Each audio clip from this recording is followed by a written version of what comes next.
سلام افشینم، اینجا کانال یوتیوب متفاوت شوه. توی این ویدیو براتون یک کاور زمستونی خیلی باحال برای ریلزای اینستاگرامتون آماده کردیم و همچنین یه پک کاور هایلایت به همون رنگ که خیلی میتونه مناسب باشه و یه تنوع به پیجتون بده.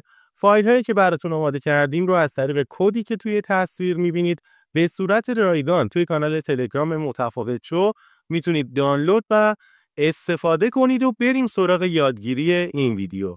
آموزش‌های کانال ما به حالت تمام صفحه است. بعد از اینکه روی ویدیو آموزشی کلیک می‌کنید و شروع به پخش میشه، پایین سمت راست این مربع که ویدیوتون رو تمام صفحه می‌کنه رو می‌بینید. روش یه دونه کلیک کنید که ویدیو آموزشی تمام صفحه بشه و همه امکانات برنامه رو توی تصویر داشته باشید. وارد برنامه اینشات میشیم، روی قسمت فوتو و نیو میزنیم و عکس کاور مد نظرمون رو وارد میکنیم. وارد که کردید روی قسمت تغییر سایز یه دونه کلیک کنید و سایز رو روی 916 میذاریم و تصویر اصلی رو زوم میکنیم که تمام صفحه بشه. تمام صفحه که شد میتونید سمت چپ و راست ببرید و چیزی که میخواید رو توی کادر نگه دارید.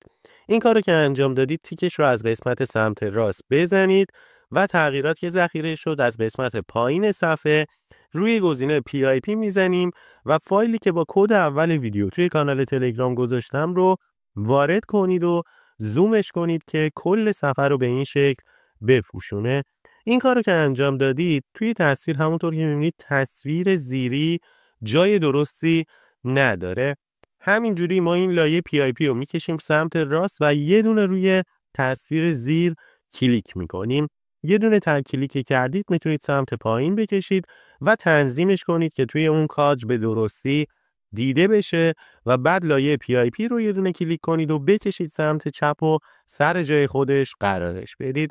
این کارو که انجام دادید فلش سمت چپ که رو به پایین هست رو یه دونه کلیک کنید و بعد هم روی گزینه تکست از منوی پایین صفحه کلیک کنید. کلیک که کردید متن کاورتون رو میتونید بنویسید، مجدد دوباره تکست رو بزنید، تیک دوم هم متن رو بنویسید و از قسمت بالا سمت راست اکسپورت یا سیو میتونید بزنید و سایزش هم به درستی دیده میشه. من اینجا الان اکسپورت رو میزنم، خروجی رو میگیرم و همینطور که توی تصویر دارید میبینید کار تمومه و کاورمون آماده است. مشکل سایز هم نداره و به درستی دیده میشه.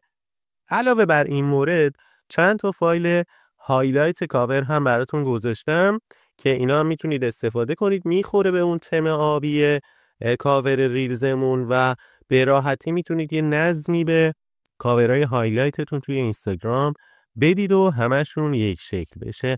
دستتون رو ثابت میتونید روی هایلایت مد نظرتون نگه دارید و از گزینه‌هایی که بالا میاد گزینه ادیت هایلایت که اولی هست رو بزنید و توی صفحه جدیدی که براتون بالا میاد گزینه ادیت کاور رو کلیک کنید و از گالری یکی از کاورهایی که براتون گذاشتیم رو میتونید وارد کنید. به همین راحتی کار انجام میشه و هایلایت ها تنظیم میشن. ممنونم که تا پایان این ویدیو با من همراه بودید. توی صفحه الان یک ویدیو دیگه داره بهتون پیشنهاد میشه که مربوط میشه به ساخت ریلز اینستاگرام و اگه این ویدیو هم ندیدید میتونید یه دونه روش کلیک کنید، شروع به پخش میشه.